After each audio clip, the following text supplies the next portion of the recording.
Hey peeps, so you may know that this morning Instagram may have laid the smackdown on Snapchat. It's a sad time. Let's talk about a few things. So firstly, what's happened? Instagram today launched Instagram Stories, which if anyone uses Snapchat is just basically a massive rip-off of Snapchat. So you can do little videos that are a bit more like candid and off the cuff. You can tap through people's videos, you can add filters. They only stay for 24 hours, blah, blah, blah. Snapchat is now inside Instagram.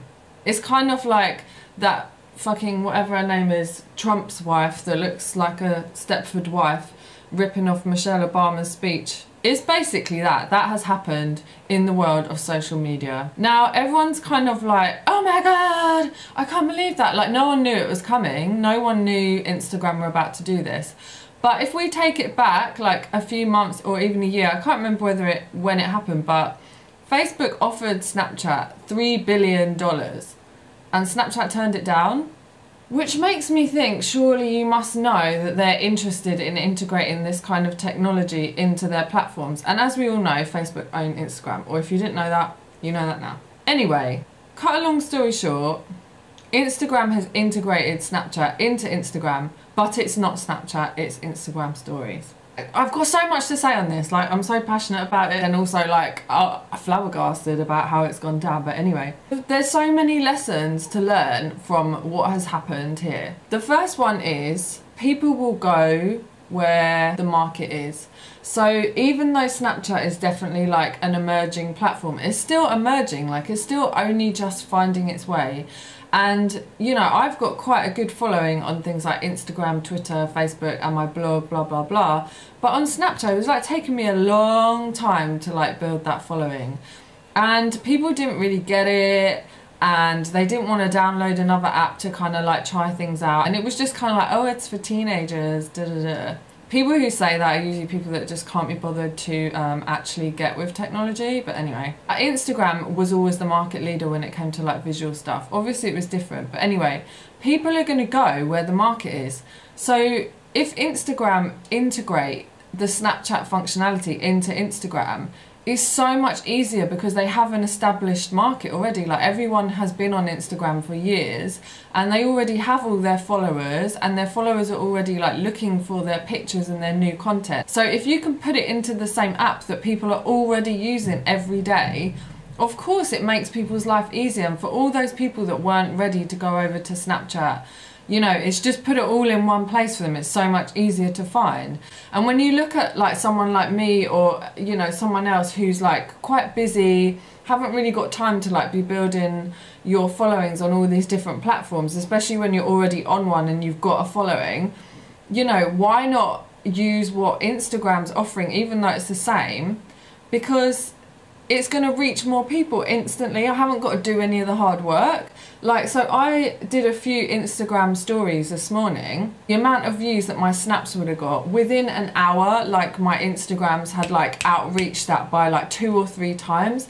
And I was getting all these direct messages from people, oh, I love this, da da da. I'm like, hang on, I have to put so much effort in on Snapchat to like get people to look at it and watch it and stuff and keep trying to ask people to come over to that platform.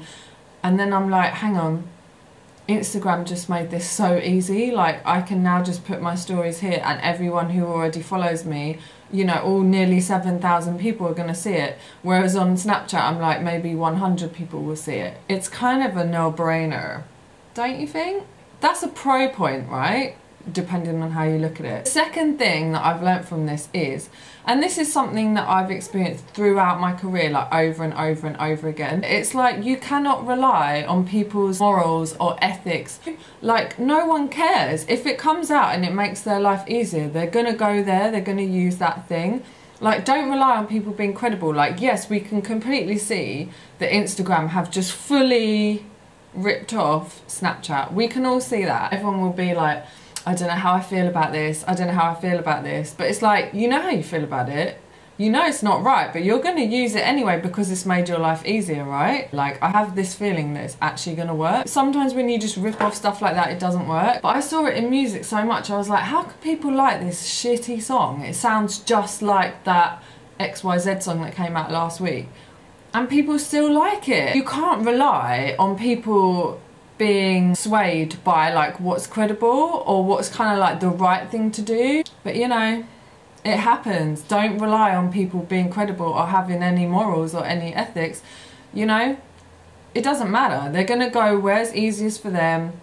They're gonna do what everyone else is doing because most people, that just makes us comfortable. Essentially, if you want an easy life, you're gonna go there, right? You've always got to be thinking about what is the most value for the user. And unfortunately, so unfortunately for Snapchat, because actually I do feel quite strongly about things like when people nick other people's ideas and all that. But the more I've been in business, I see that it just happens and you just kind of have to get on with it. It is wrong. It's fucking weird and it's fucking wrong. But I have to say, I'm probably going to stick with the Instagram stories for now, just because it's easier. So many more people are seeing my stuff. Another lesson to take from this is that it's really hard to get people to make new habits and like move platform or change the way they do things. So what Instagram have done very cleverly is integrate it into something that people are already using every day.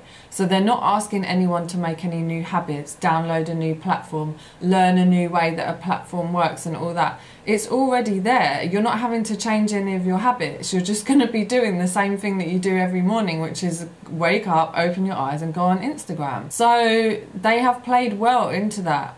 And unfortunately in business, it's very hard to get people to change their habits. It's very hard to get people to have new habits. And so you kind of have to try and integrate into what they're already doing and into their routine.